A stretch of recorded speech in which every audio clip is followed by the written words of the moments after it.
히브리서 10장 19절과 20절 함께 봉독하시겠습니다.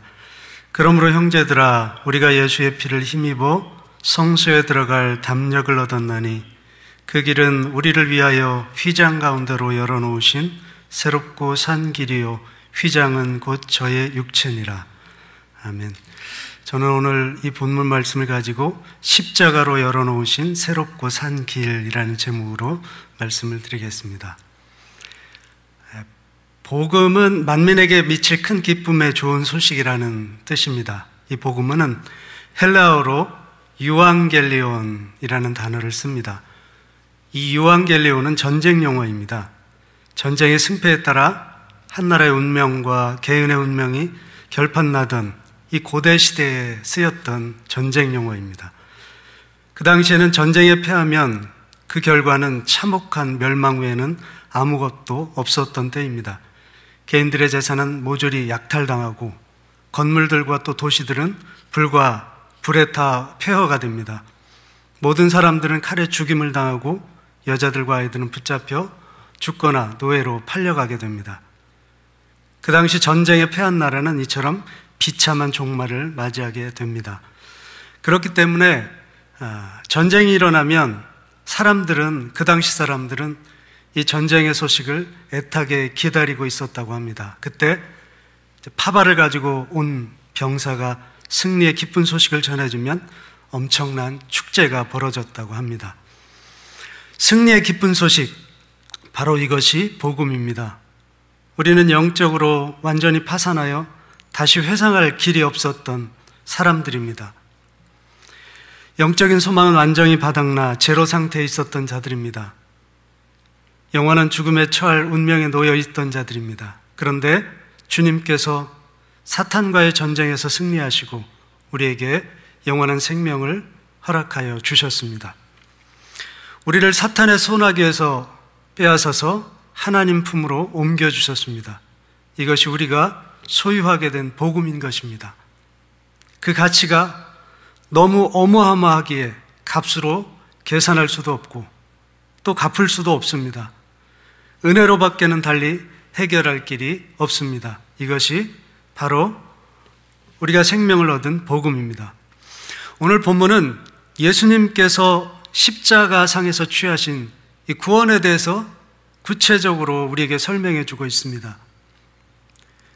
히브리서는 구약을 잘 아는 이 유대교에서 기독교로 개종한 유대인들을 위해서 쓰여진 책입니다. 당시 초대교회에는 개종한 이방인들이 점점 늘어나고 있었습니다. 하지만 여전히 교회 안에는 유대인들이 많이 있었습니다. 그런데 그 유대인들에게는 심각한 문제가 있었습니다.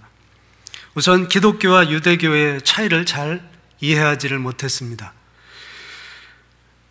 또 믿음으로 구원받는 이 단순한 진리가 있는 기독교보다는 눈에 보이는 여러 제사제도들과 율법들 그리고 격식들을 갖춘 유대교가 그들 눈에는 우월해 보였습니다. 그래서 어려움을 당하면 다시 유대교로 회귀하는, 돌아가는 그런 사람들이 많이 생겨나고 있었습니다.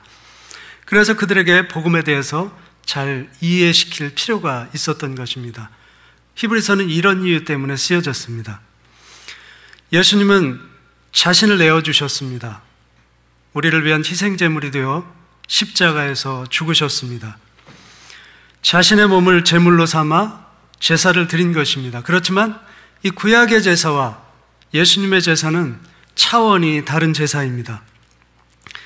히브리서 10장 11절은 제사장들이 드렸던 구약의 제사에 대해서 이렇게 설명을 하고 있습니다. 제사장마다 매일 서서 섬기며 자주 같은 제사를 드리되 이 제사는 언제든지 죄를 없게 하지 못하거니와. 율법에 따라서 드린 그 구약의 제사는 완전한 제사가 아니었다는 것입니다. 불완전한 제사였다는 것입니다. 여기서 죄를 없게 하지 못하거니와, 이 뜻은 죄를 완전히 제거하지 못한다는 그런 의미가 들어 있습니다. 구약의 속죄 제사는 인간의 죄 문제에 대한 완전한 해결책이 될 수가 없다는 뜻입니다. 그렇지만 예수님의 제사는 다릅니다. 히브리서 10장 12절입니다. 오직 그리스도는 죄를 위하여 한 영원한 제사를 드리시고 하나님 우편에 앉으사. 그리고 10장 14절입니다. 저가 한 제물로 거룩하게 된 자들을 영원히 온전케 하셨느니라. 주님께서는 단 한 번의 제사로 모든 제사를 끝내버리셨습니다.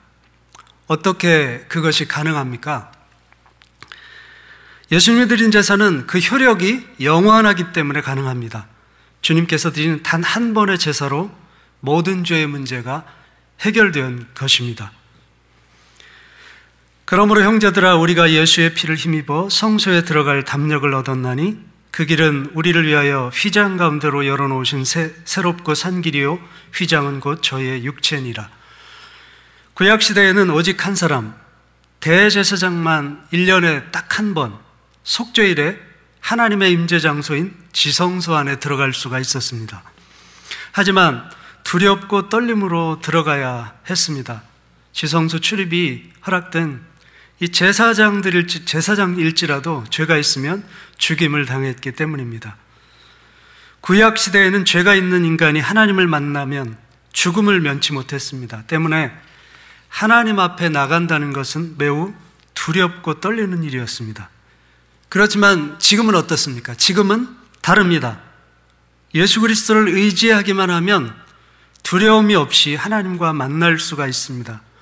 하지만 그것은 어디까지나 예수 그리스도의 공로를 의지함으로써만 가능한 일입니다. 이것을 가리켜서 신학적인 용어로 의의 전가라고 합니다. 우리에게는 의로운 것이 하나도 없지만 예수님을 믿으면 그분의 의로움이 내 것이 된다는 것입니다. 하나님의 나를 보실 때 이제는 주님의 십자가를 통해서 보시기 때문에 죄인이 아니라 의인으로 보시는 것입니다. 자신의 몸을 찢어서 피를 흘리심으로 새롭고 산 길을 열어놓으신 주님의 은혜 때문에 가능하게 된 일입니다. 그렇지만 너무 큰 은혜여서 또 값없이 선물로 받은 것이어서 그럴까요? 우리는 그 은혜를 쉽게 잊는 경향이 있습니다. 언제 그런 모습을 우리 안에서 발견할 수가 있을까요? 저는 그것을 다른 사람의 단점을 보았을 때 그때가 아닐까 생각을 합니다. 성경에 나오는 그 1만 달란트 탕감받은 관원의 그 모습이 바로 우리 속에서 나타날 때가 있다는 것입니다. 이 관원은 1만 달란트를 용서받았습니다. 탕감받았습니다. 그런데 자기에게 100데나리온 빚을 진 동료 하나를 감옥에 가두고 말았습니다. 100데나리온은 100일의 품삯으로 보면 약 2만 불에 해당합니다. 그런데 1달란트는 비교도 할 수 없을 만큼 어마어마하게 큰 액수입니다. 1달란트는 지금으로 따지면 금 34kg에 해당한다고 합니다. 한국 돈으로는 20억 원. 그래서 1만 달란트를 계산하면 20조 원이 된다고 합니다. 20조 원을 달러로 1불당 1,000원으로 쳐 생각하면 200억 불에 해당하는 돈입니다. 주인에게 엄청난 빚을 탕감받은 관원처럼 작은 티끌을 문제 삼아 형제를 비난하고 지적하고 판단할 때가 우리에게 있다는 것입니다. 겉으로는 그렇게 하지 않더라도 마음속으로 그렇게 할 때가 있다는 것입니다. 하나님께서 태산 같은 죄를 용서해 주셨는데 다른 사람의 콩알 만한 허물은 용서하지 못하는 이 비정한 모습, 이 비정한 사람들을 가리켜 성경은 악한 종이라고 부르고 있습니다. 주님께 항상 책망을 받았던 사람들이 있었습니다. 바로 바리새인과 서기관들입니다. 그들은 율법주의자들이었습니다. 그들의 율법주의적 성향을 이 세리와 바리새인의 기도 비유에서 발견할 수가 있는데요. 그때 세리는 하나님 앞에 기도를 합니다. 세리는 감히 눈을 들어 하늘을 우러러보지도 못하고 가슴을 치며 기도했습니다. 하나님이여, 나를 불쌍히 여겨주소서. 나는 죄인입니다. 그런데 바리새인이 그 옆에서 마치 비교하듯 기도를 하고 있습니다. 하나님이여, 나는 다른 사람을 곧 토색, 불의, 간음을 하는 자들과 같지 아니하고 세리와도 같지 아니함을 감사하나이다. 이 바리새인은 자기가 또 얼마나 의로운 삶을 살고 있는지 계속해서 기도를 늘어놓습니다. 나는 일에 2번씩 금식하고 또 소득의 11조를 드리나이다. 누가복음 18장 9절을 보면 주님이 이 율법주의자들을 향해서 정의 내리는 그 말씀이 있습니다. 그들은 자기를 의롭다고 믿고 다른 사람을 멸시하는 사람들입니다. 자기를 의롭다고 믿고 다른 사람을 멸시하는 자들이 이 바리새인들이었던 것입니다. 이것이 바로 율법주의에 빠진 사람들의 전형적인 모습이라고 할 수가 있겠습니다. 율법주의에 빠지게 되면 속으로 남의 결점이나 헤아리면서 살게 되는데, 그런 사람의 마음이 행복하겠습니까? 그렇게 살면 평안을 마음속에 누리며 살 수 있겠습니까? 그런 사람의 마음이 천국이겠습니까? 이 말씀을 성경에 이렇게 기록한 것은 아마도 오늘날 우리에게 경각심을 주기 위한 목적도 있을 것이라고 생각을 합니다. 누구라도 이런 잘못에 빠질 수 있기 때문에 경각심을 가지고 살라, 그런 말씀입니다. 사실 하나님의 말씀의 거울에 우리는 우리 자신을 비춰보아야 합니다. 그런데 그러질 않고 사람들과 비교를 한다는 것입니다. 사람들과 비교하고 이만하면 나도 꽤 괜찮은 사람이지 하면서 어깨를 으쓱할 때가 있다는 것입니다. 주님께서 율법주의에 젖어 있는 바리새인들을 아주 강하게 책망하셨습니다. 마태복음 12장 34절인데요. 독사의 자식들아, 너희는 악하니 어떻게 선한 말을 할 수 있느냐? 이는 마음에 가득한 것을 입으로 말함이니라. 어떤 목사님은 이 말이 얼마나 거친 욕이었는지 독사라는 단어 대신에 거기에다가 개라는 단어를 집어넣으면 한국 사람들이 이 말씀을 아주 잘 이해할 것이라고 하셨습니다. 상상이 가시죠? 평범한 사람이라면 들어볼 수 없는 엄청난 욕일 것입니다. 이렇게 심한 욕을 써가면서 책망하셨던 것을 보면 주님께서는 그런 율법적 태도를 얼마나 싫어하셨는지 잘 알 수가 있습니다. 여기서 우리가 함께 짚고 넘어갈 것이 있습니다. 성경이 바리새인들을 어떻게 평가하고 있는가 하는 것입니다. 자기를 의롭다고 믿고 다른 사람을 멸시하는 자들이라고 했습니다. 자기를 의롭다고 믿는 사람이라는 말의 의미는 자기 행위로 의를 얻을 수 있다고 생각하는 사람이라는 뜻입니다. 기도의 내용에서도 알 수 있듯이 이 바리새인들은 하나님 앞에서 자기 의를 내세우는 사람들이었습니다. 이 자기 의는 하나님의 은혜와는 정반대의 개념입니다. 자기 의를 주장한다는 것은 하나님의 의가 필요치 않다는 것입니다. 그들은 율법을 지키는 것으로 구원을 얻을 수 있다고 믿었습니다. 예수님이 바리새인들에 대해서 아주 심각한 말로 책망을 한 적이 또 있습니다. 마태복음 23장 13절인데요. 너희는 천국문을 사람들 앞에서 닫고 너희도 들어가지 않고 들어가려 하는 자들도 들어가지 못하게 하는도다.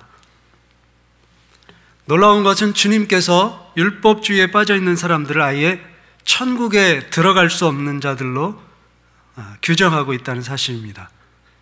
자기들은 구원을 얻을 수 있다고, 또 천국에 갈 수 있다고 자신만만해 했는데 정작 천국의 주인 되신 주님께서는 아니라고 말씀을 하신 것입니다. 얼마 전에 유튜브를 볼 일이 있었습니다. 근데 조정민 목사님이라는 분이 나왔던 유튜브를 편집을 해서 올린 것인데요. 이 목사님이 KBS에서 진행하는 아침마당에 나와서 이 교회와 기독교에 대해서 설명하는 그 대담 프로그램이었습니다. 이 조정민 목사님은 자신이 25년간 몸담았던 그 IMBC 사장직을 버리시고 신학을 하시고 목사가 되신 분이십니다. 이 목사님은 자기가 예수님을 믿게 된 것이 의문을 가졌기 때문이라고 합니다. 사람들이 예수님을 믿고 나서 어떻게 저렇게 많이 변할 수 있는가? 정말 예수가 진짜인가? 기독교가 진짜인가? 교회는 진짜인가? 나중에는 이런 의문 때문에 성경도 열심히 읽게 되고 결국은 신학까지 하게 되었다고 합니다. 이제 프로그램이 진행되는데 진행자가 질문을 던졌습니다. 일반인들이 기독교의 진실에 대해서 잘못 알고 있는 것들이 있는데 그 중에서 교회에 열심히 나가야 구원을 얻는다, 이런 말에 대해서 어떻게 생각하십니까? 설명해 주세요. 목사님이 대답하셨습니다. 예수님을 만나야 구원 얻는 것이지 교회에 열심히 나간다고 구원 얻는 것은 아닙니다. 예수님은 교회가 되라고 우리를 부른 것이지 교회에 다니라고 부른 것이 아닙니다. 또 질문을 합니다. 교회가 된다는 말이 무슨 말인가요? 목사님이 대답을 하셨습니다. 예수님 본인이 부른 사람들과 함께 교회 공동체를 이룬 것이 교회입니다. 그러니까 사람이 교회고 예수님을 내 인생의 주인으로 모시겠다고 고백한 사람들이 모인 것이 교회입니다. 교회를 다니면 종교인은 될지 몰라도 신앙인은 되기는 어렵습니다. 사회자가 계속해서 또 질문을 합니다. 사람들은 착한 일을 많이 해야 천당 간다고 하는데요, 맞는 말입니까? 또 목사님이 대답을 하십니다. 인간이 만든 종교라는 시스템 전체가 마일리지 시스템이에요. 착한 일을 많이 하면 마일리지가 쌓여서 천국에 갈 수 있다. 정말 많이 쌓으면 비즈니스를 넘어서 퍼스트 클래스까지 갈 수 있다. 이렇게들 얘기를 하는데 예수님은 그렇게 말씀하지 않으셨습니다. 예수님은 너희들이 쌓고 있는 마일리지는 아무 소용이 없다. 왜냐하면 그런 마일리지는 너 자신을 위해서 쌓는 것이기 때문에 하늘나라의 기준과는 다른 것이다. 그렇습니다. 사람들은 종교 생활하는 것을 비행기 마일리지 쌓는 것과 똑같다고 생각을 합니다. 세상 사람들은 그렇게 생각합니다. 그런데 이것이 세상 사람들의 얘기만일까요? 교회 다니는 분들 중에는 그런 사람들이 없을까요? 만약에 그런 사람들은 그렇게 생각한다면 거듭나지 않은 분들에게만 해당되는 이야기일까요? 정말 그럴까요? 아직 믿음이 뭔지 모르는 분에게만 해당하는 이야기는 아닌 것 같습니다. 다른 사람과 자신을 비교하면서 어깨가 으쓱거리고 나는 꽤 괜찮은 사람이야 하고 속으로 생각하는 것은 괜찮은 걸까요? 받은 은혜를 기억하는 사람은 결코 그렇게 살지 않습니다. 1만 달란트 빚을 탕감받은 관원은 바로 우리들 자신입니다. 그런데 다른 사람의 작은 실수를 보고 속으로 판단하기까지 하고 있지는 않습니까? 자기가 받은 은혜를 분해가 얼마나 큰지 아는 사람은 그렇게 살지를 않습니다. 율법주의자들을 책망하시는 이야기가 성경에 기록된 이유가 오늘 우리에게 경각심을 주기 위한 것일 수도 있다고 말씀드렸습니다. 율법주의자들이 또 어떤 사람들인가 말씀드렸습니다. 자기를 의롭다고 믿는 사람들입니다. 자기의 행위를 구원의 수단으로 생각하는 사람들입니다. 그들의 행위의 동기는 하나님에 대한 사랑이 아닙니다. 사람들의 칭찬이고 사람들의 시선입니다. 그들은 하나님이 아니라 사람들의 눈을 의식합니다. 자기 의가 있는 사람들입니다. 또 자기 의를 의지하는 사람들입니다. 주님은 그들을 향해 천국의 시민이 될 자격이 없다고 책망하셨습니다. 우리의 사역의 동기는 깨끗한가요? 또 기도의 동기는 깨끗합니까? 우리가 베푸는 선행의 동기는, 또 섬기는 동기는, 아니면 사랑입니까? 섬기는 동기는 사랑입니까? 아니면 나의 의를 하나 더 추가하기 위한 것입니까? 다른 사람을 용서하지 못하고 또 다른 사람과 스스로를 비교하는 것, 그리고 다른 사람의 허물을 찾아내는 것, 선하지 않은 동기들 모두가 하나님 앞에서 자기 의를 내세우던 율법주의자들이 가지고 있던 성향들입니다. 이것들이 쌓이고 쌓여 결국 율법주의자로 변해가는 게 아닐까요? 예수 그리스도의 십자가의 은혜를 기억해야 합니다. 에베소서 2장 8, 9절은 우리에게 이렇게 말씀하십니다. 너희가 그 은혜를 인하여 믿음으로 말미암아 구원을 얻었나니 이것이 너희에게서 난 것이 아니요 하나님의 선물이라. 행위에서 난 것이 아니니 이는 누구든지 자랑치 못하게 함이니라. 또 디모데후서 1장 9절에서 이렇게 말씀하십니다. 하나님이 우리를 구하사 거룩하신 부르심으로 부르심은 우리의 행위대로 하심이 아니요 오직 자기 뜻과 영원한 때 전부터 그리스도 예수 안에서 우리에게 주신 은혜대로 하심이라. 우리가 구원받은 것은 절대적인 하나님의 은혜라는 말씀입니다. 주님은 우리에게 생명을 주시기 위해서 십자가를 지셨습니다. 자신의 몸을 찢으심으로 하나님께 나아갈 수 있는 새롭고 산 길을 열어주셨습니다. 사순절 기간 동안 주님의 십자가를 깊이 묵상하는 시간 되시기를 원합니다.